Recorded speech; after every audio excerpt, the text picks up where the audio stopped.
Good evening, everybody. Welcome to a freezing cold Anfield. It's absolutely Baltic here on Merseyside. As you can see from the various layers, you can probably just about make me out under the coat and the hat and whatnot. It's certainly been a night to layer up. And sadly for Norwich City, it's been a night that their FA Cup run ends for this season. Fifth round is where it has concluded here at Anfield tonight against the newly crowned EFL, I think it's the League Cup now, isn't it? League Cup champions. They're, of course, still in every domestic and European competition, so still talk of a quadruple about, and that will persist in these terraces behind me and the Kop to my right, almost certainly. After this performance, they've beaten Norwich City 2-1 here tonight. In truth, it was probably a performance where they could afford to play the second half in second gear, and Norwich City were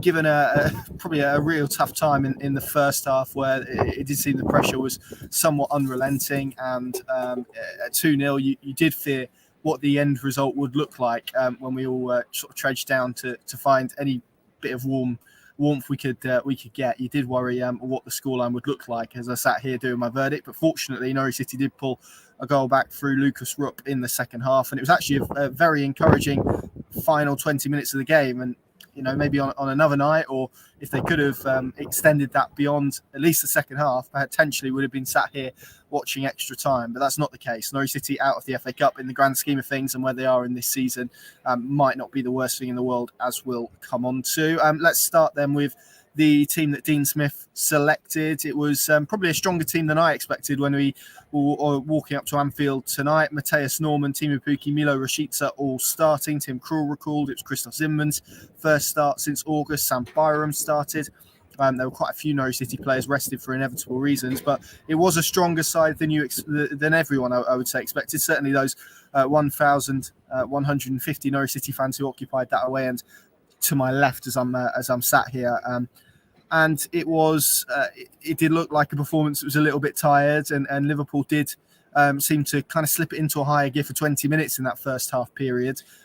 They made changes themselves, of course, after the League Cup win on Sunday. Alisson came in. There was no Mane. He was on the bench. Diaz was on the bench. Salah wasn't in the matchday squad.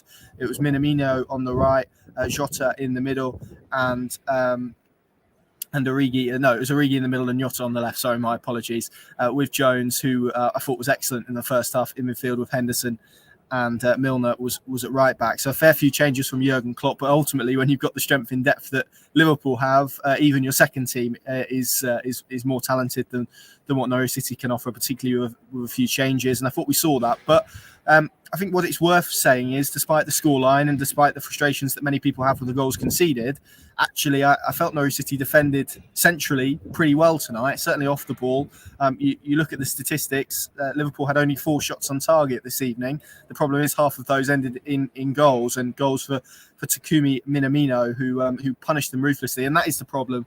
You come to Anfield, you can talk about quality, you can talk about the squad that Liverpool have, the depth, the attacking talent, the ability to change a game, those players who can influence games at the drop of a hat. And yet, if you don't pick your men up at set pieces, if you don't defend in the right way, if you make mistakes, you get punished. And that is ultimately why Liverpool are where they are. And that's why they're pushing for a Premier League title. And Norwich City are struggling to keep themselves afloat, because Liverpool do what they do very well. And there are actually points in this game, particularly in the first half, where they probably had Norwich up against the wall and had them against the ropes, but weren't really delivering the knockout blow. And I think Dean Smith, when he sits down and analyses the game, will be really quite frustrated with the 2 goals conceded, which, if we come on to, both really result from probably defensive errors. The first one, Liverpool were creating overloads down the left side and the right side all evening. The fullbacks get really high. Everyone knows how Liverpool play. The inside forwards tuck in on kind of between that space between the fullbacks and the centre backs. That gives them a real license to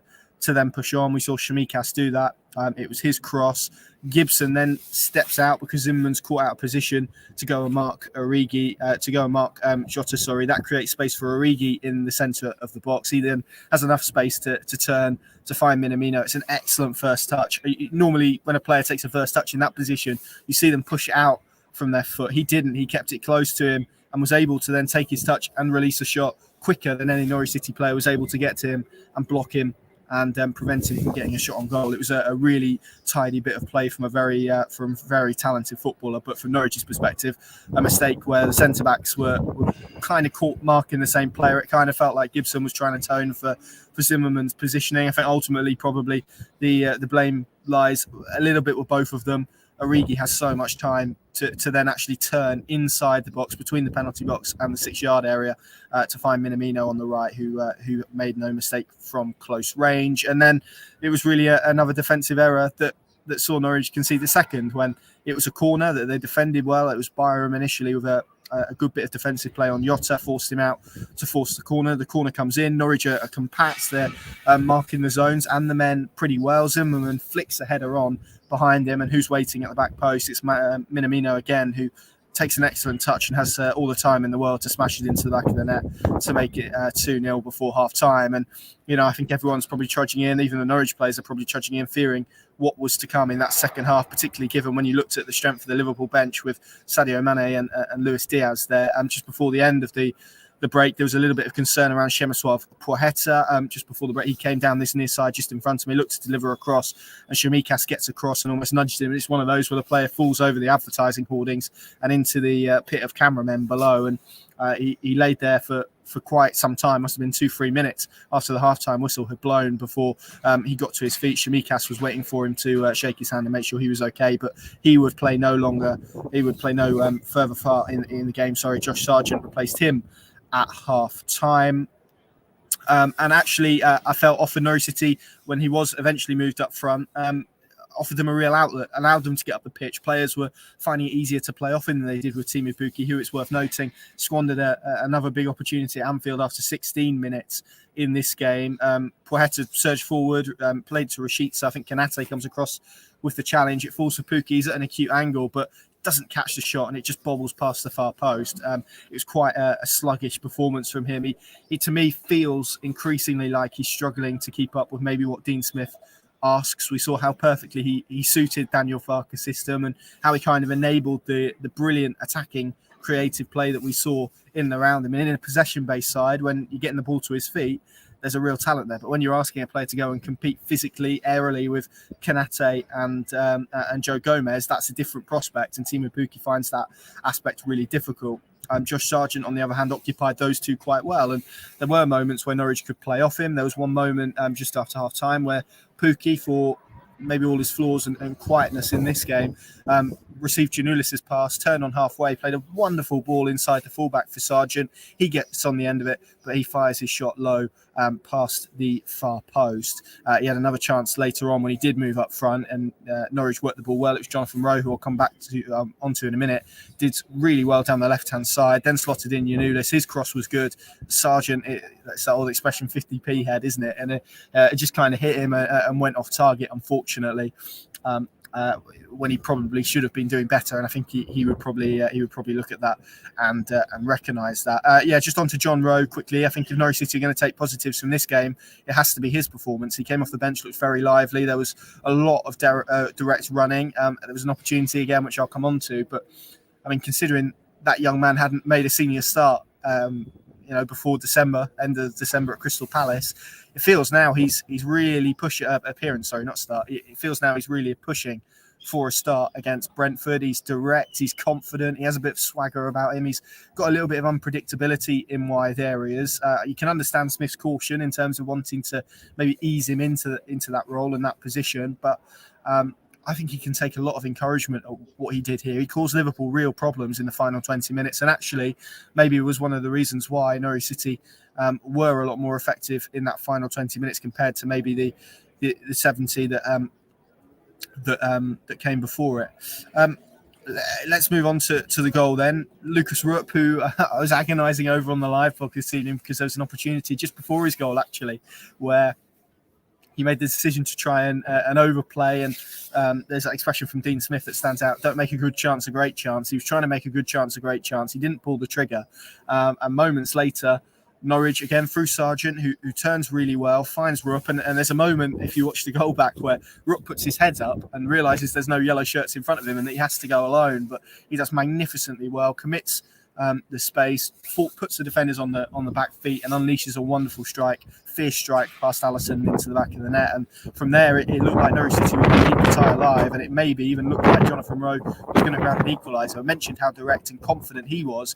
He drove into the box, hit a fierce shot across goal, but Alisson was equal to it and managed to push it over the bar. That was the closest, in truth, Norwich City came to an equalising goal. And it would have been a brilliant way to cap off what was a very impressive cameo. And I think when you look at games like this in the FA Cup away at Liverpool, you're looking at players who can capture moments or perform impressively or produce a moment, a bit of brilliance. Jonathan Rowe did that tonight, really took an opportunity. It's going to be interesting to see whether that's elevated him in Dean Smith's thoughts ahead of what is a massive game against Brentford on Saturday, which is ultimately where we end this discussion, really, because for all of the talk tonight about reaching an FA Cup quarter-final and how nice that would have been after what we saw in 2020 after that famous win against Tottenham Hotspur and it being robbed of a Carrow Road crowd. Ultimately, this is not Norwich City's priority. The FA Cup is not Norwich City's priority. If Dean Smith gets 3 points against Brentford on Saturday, he won't mind too much about the result tonight. That is ultimately what Norwich City need to do, because you look at that league table at the moment, and if they lose that game, Brentford, for all the talk of them being dragged into the relegation battle, will move 10 points clear of Norwich City. Of course, if Norwich can win that game, that would be reduced to 4, and then it's game on, isn't it, with 11 games to go. So you can kind of understand why Smith elected to withdraw Pukki, Sargent, Norman after 60 minutes in what looked like a very calculated move from Norwich City's head coach. And he will now be hoping that all of his troops have come through tonight unscathed ahead of what's going to be a massive occasion at Carrow Road. And I'm sure the atmosphere for that one is going to be absolutely electric. Fortunately, we don't have too long to wait for that. But of course, we do have now the madness of, because Chelsea beat Luton, only just managed to struggle through against the Championship high flyers, 3-2 win in the end. I think it was a late goal from Romelu Lukaku. We now have a situation where, sandwiched between that game against Brentford and Leeds, where Norwich would have had a full week of training, they now have to play Chelsea on the Thursday night because of a Premier League decision that was taken out of their hands. It wasn't, they weren't consulted on it. It wasn't a decision that they were approached about. Instead, the Premier League decided that because of the quarter-final weekend, which I believe is the 19th, when Norwich were due to play Chelsea now have to travel to Norfolk next Thursday, which is not ideal given Norwich City travel to Leeds on the Sunday. So you've now got a situation where Norwich City are playing 3 times in effectively 8 days, and then not again for quite a significant, I think it's about 3 weeks, because there's an international break before they head to Brighton. So it's quite an extended period now without a game, which is going to be very, very strange and very difficult. But ultimately, there's an argument to say this is Norwich City season on the line here, this next week, and how many points they extract. It feels like they probably do need 6 points from 9 games to keep themselves alive. Obviously, we're looking at the Brentford game and the Leeds game in particular for that. And if they don't manage to get that, then it feels like we may be on for something that feels very similar to Project Restart 2 years ago, where the final 10 games of the season just feel like a death by 1,000 cuts, I suppose. And everyone is kind of watching relegation in front of their very eyes. But let's hope we don't get to that stage. Brentford is huge. If Norwich City can record a win, then the reward would massively outweigh the risk for that one. It's going to be fascinating to see how Dean Smith and Norwich City elect to approach it. I think that is just about us done here at Anfield. It's absolutely freezing. We're staying over tonight, of course, because of the 8:15 kickoff time and the fears of extra time and penalty. We're on the Albert Docks, so we've got a nice little place to stay tonight before travelling back down tomorrow. I hope just a final word as well for the excellent Norwich City fans. 1,150 of them who travelled up from Norfolk. Obviously, some of those would have been local and whatnot, but that's some effort on a Wednesday night to come and watch your team play.